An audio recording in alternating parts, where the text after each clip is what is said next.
This podcast is brought to you by Al Jazeera.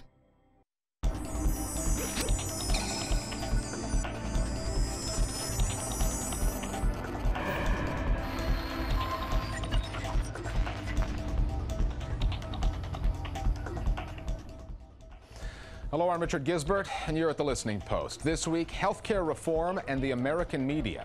From the serious... When a man brings a handgun to a church where the president is speaking... to the ridiculous... this 1,000-page monstrosity of a bill. to the sublime. Nothing but an attempt to sell your organs to the highest bidder. The fallout in Afghanistan after 2 reporters get kidnapped and only one survives the rescue operation. And the interview request no one in Guinea ever wants to get. From the president. The American airwaves are absolutely overflowing these days with talk of President Barack Obama's plans to reform the U.S. healthcare system. It is less of a media debate than it is an all-out dogfight. The opposing views seem irreconcilable, the middle ground is shrinking to non-existent, and the mainstream media are not helping. Buzzwords like death panels, government takeovers, and slippery slope to socialism are all over the corporate media. But where are the voices that helped get Obama elected? And how are the big money lobbyists from the private healthcare industry using the media to get their views across? That's our starting point this week. Healthcare reform, the media, and the American public who are caught and confused in the crossfire. We begin with the latest attempt to convince Americans that healthcare reform is really just a big secret plot to kill old people. Critics now claim the administration is actually pressuring certain disabled veterans to, quote, hurry up and die. The media are very good at focusing on conflict. The only death panels, Ms. Palin, are the figurative ones you have inspired with such irresponsible, dangerous, facile, vile hate speech. What they're not so good at is explaining complex policy issues. Is it possible health care could cost $3.5 trillion? There is no middle ground. It's left against right. Don't give the party of no, the party of shame, and the party of these nut job protesters any credibility at all. I think Obama is up against a lot when it comes to the media. You call the president an Indonesian Muslim turned welfare thug and a racist in chief. I mean, yeah. Sift through the hours of airtime and the acres of newsprint, and what you will find in the coverage of the U.S. healthcare debate is a lot of heat and very little light.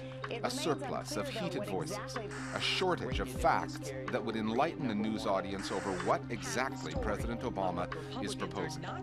I think the media debate over healthcare in the States is very much like the media debate over lots of issues in the United States, in that it's very much focused on the political horse race and much less focused on the policy.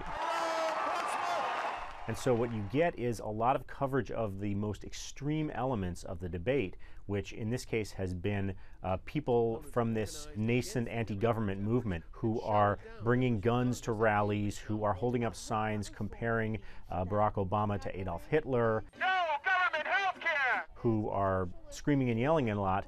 I think the debate about healthcare up till now has been dominated by the voices of the right, really raising lots of fears about the kinds of reforms that Obama is introducing. Are there going to be, quote, death panels? Is this going to be a huge burden on the system? Is this going to be a new blank check written for the central state, which I think people are very skeptical of? The news media's addiction to conflict, their adherence to the point-counterpoint approach to coverage, explains some of the problem, but not all of it. For some reason, in America, providing health care to citizens has become an ideological issue, and the American media landscape is ideologically divided.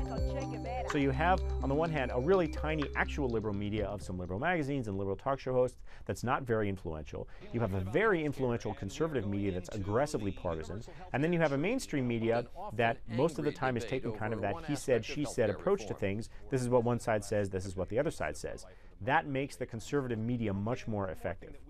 Our impression of the debate at the moment is that the agenda is being set by a phalanx of skeptical media owners, in particular Rupert Murdoch. And again, the titles that Rupert Murdoch owns are very hostile.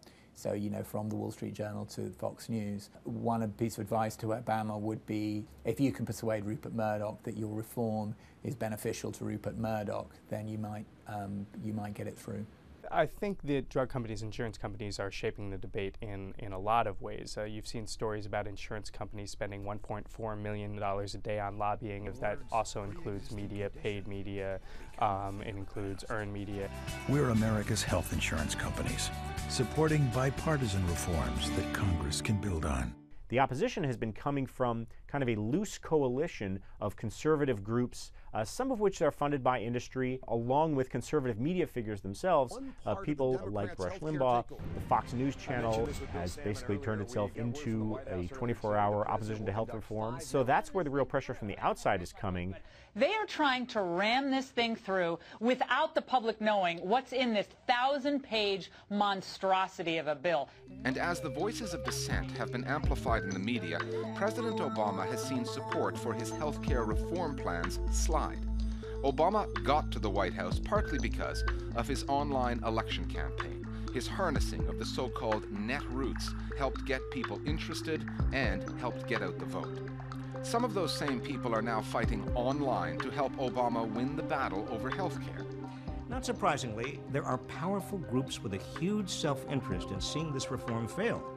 However, selling a policy through the net roots is proving more challenging than selling a candidate.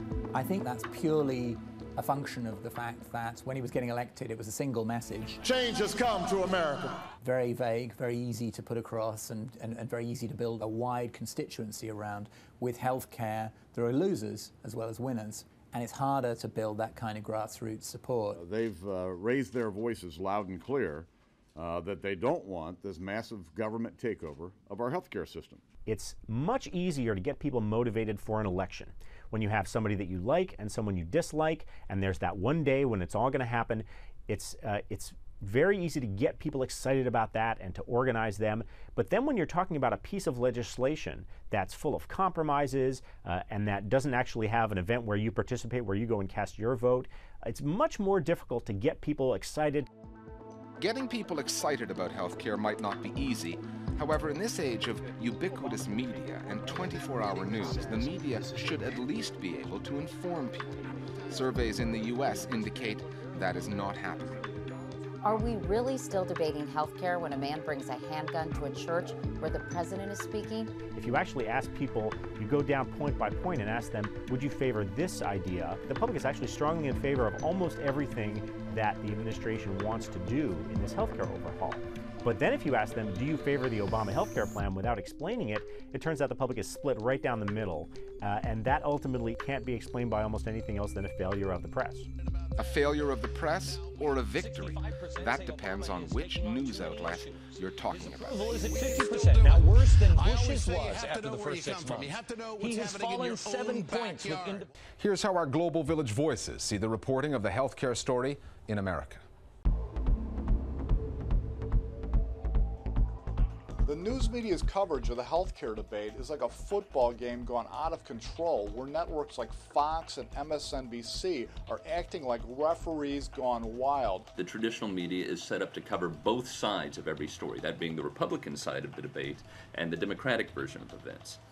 There's no mechanism at work to cover this when one of these sides is simply lying. You're having a large group of Americans, though, like myself, that are just choosing to turn off the TV.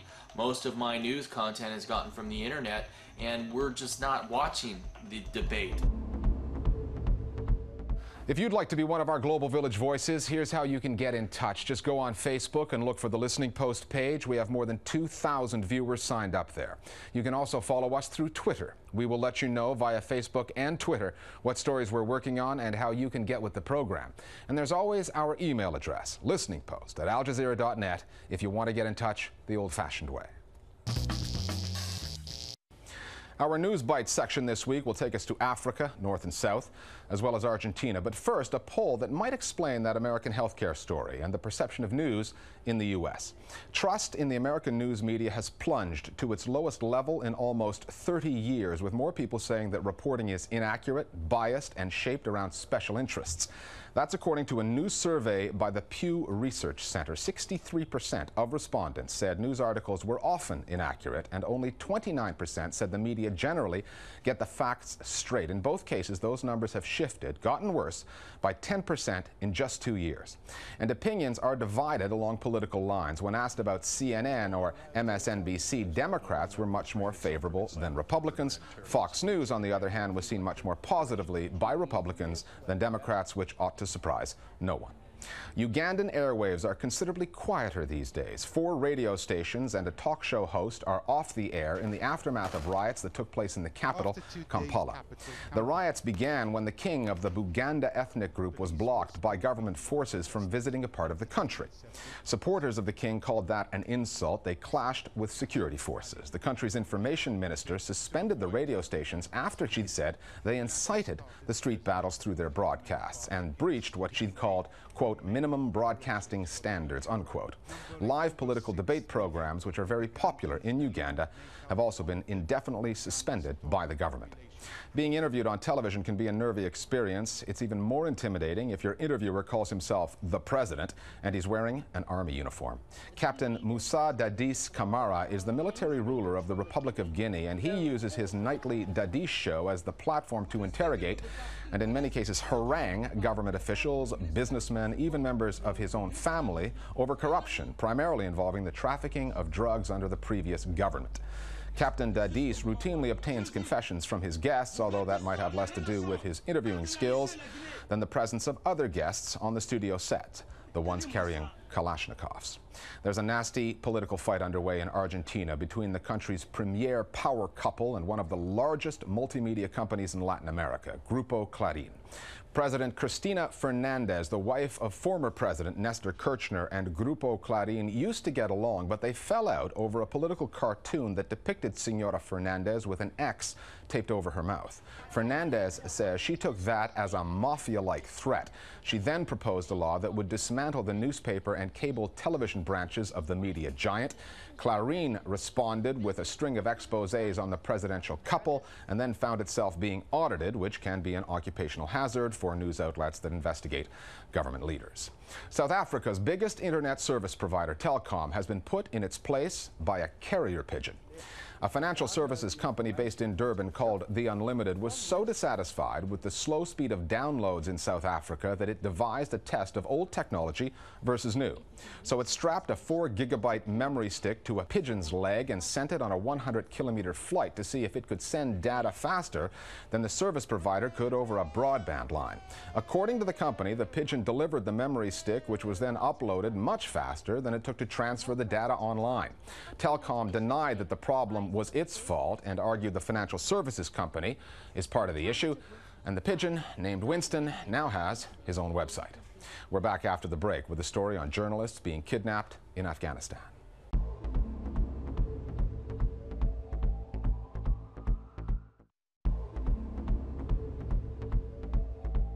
Welcome back. We touched on this story on our last broadcast, but we'd like to dig a little deeper this week. It's about Afghanistan and the dangers of reporting there for journalists, both foreign and local. On September 9th, a NATO team rescued a New York Times correspondent, Stephen Farrell, from his Taliban kidnappers. Farrell's Afghani colleague, Sultan Munadi, did not make it out alive, and his body was abandoned by his would-be rescuers. The story has been reported 2 ways. In the West, the focus was on the Times reporter who survived. In Afghanistan, the story was about the Afghani who was killed and whether the military raid was a good idea. The Listening Post's Meenakshi Ravi now on the aftermath of the rescue mission and the hard feelings of the Munadi family over the way the operation was planned. A British Forces commando has been killed in an operation to free a reporter kidnapped in Afghanistan. Stephen Farrell was freed, but his Afghan colleague and 3 others were killed. Afghan journalists here are upset. Reporters there are accusing Western troops of having a double standard because they saved a British man in a mission that left his Afghan colleague dead. Working as a journalist here is not hard anymore. It's impossible. At Sultan Munadi's funeral, there was pain and anger. I think there is considerable anger among the local journalists because this isn't the first time where an international journalist was kidnapped and was freed, and yet the local journalist was not freed. He ended up dying. There was an incident in Helmand a couple of years ago when an Afghan journalist called Ajmal Nashbandi died. I think that shocked people here, and the fact that this has happened again is really shocked and angered Afghan journalists. The outrage wasn't just about Munadi's death, but the circumstances in which it occurred. Now, Sultan was on the telephone to his family at about 10:30. That's about an hour and a half before he was killed. He has been told that the negotiations were going well. He told his family that he felt he'd be released within a certain time frame. The time frame was, according to him, when the period of mourning for the 90 killed in the tanker attack by NATO was over. But for the British government, concerned about the welfare of their citizen, Stephen Farrell, the negotiations didn't sound promising enough. The only way in which we could secure the successful release of both hostages was through the military action that was taken. But you knew negotiations were taking place, and you decided this was a better thing to do. I'm not going to go into any details because that would be... A raid was conducted to free the captive journalists, and Sultan Munadi was shot dead.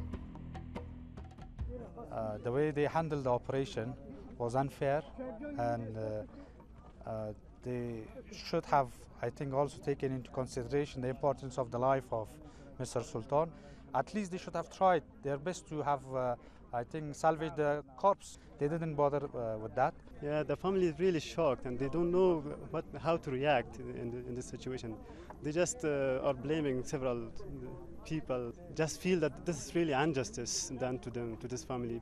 The mission was to rescue them both, and what happened was that the one who did get freed was white, the one who died was Afghan. Now, you could say that this is just the way it turned out because of the ferocity of the firefight taking place, but from the point of view of many Afghan journalists and Sultan's family, yes, this is a case of being more cavalier with Afghan lives than with Western ones. In some instances, foreign journalists are freed for all sorts of reasons, known or unknown, but the Afghan journalists were brutally killed, and less attention is given to them. The bitterness is particularly sharp because, as both local and international journalists agree, reporting from places like Afghanistan is a near impossible task without local journalists. Well, I think as a foreign correspondent, the first thing you do when you go anywhere is you get a good local journalist to work with.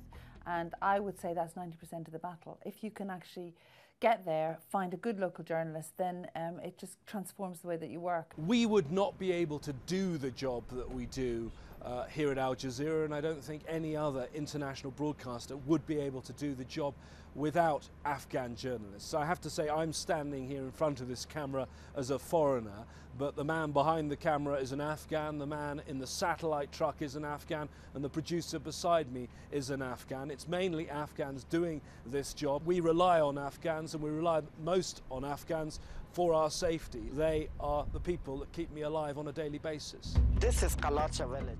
Qais Azimi is Al Jazeera's senior producer in Afghanistan. When he spoke to his Afghan colleagues at Sultan Munadi's funeral, he found the biggest frustration was the poor understanding of the challenges faced by local journalists.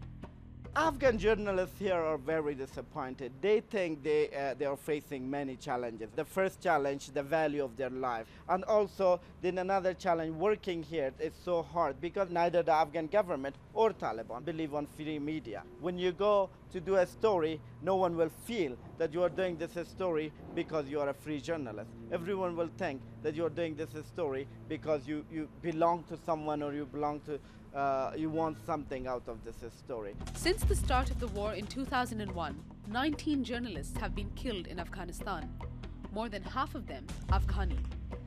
The journalistic casualty figures from Iraq are even more telling. Since March 2003, 172 journalists have been killed trying to report that story. The vast majority of them, 150, were Iraqi. In Baghdad, for example, the guys who work for us, or even now, simply do not tell anyone but their immediate family that they're working for Western media organizations, because that itself would make them a target. In Afghanistan, it is a bit like that. We go in there for a few weeks, and then we come out. They're there all the time, and the very fact that they're journalists make them a target at times. And if it emerges that journalists working for Western organizations make it doubly more lethal for them. And doubly difficult to take when a NATO rescue mission saves a foreign journalist and leaves a dead Afghan journalist behind. Despite the crucial role the media plays in Afghanistan, the Afghan journalists have always become the victims of the political games in this country.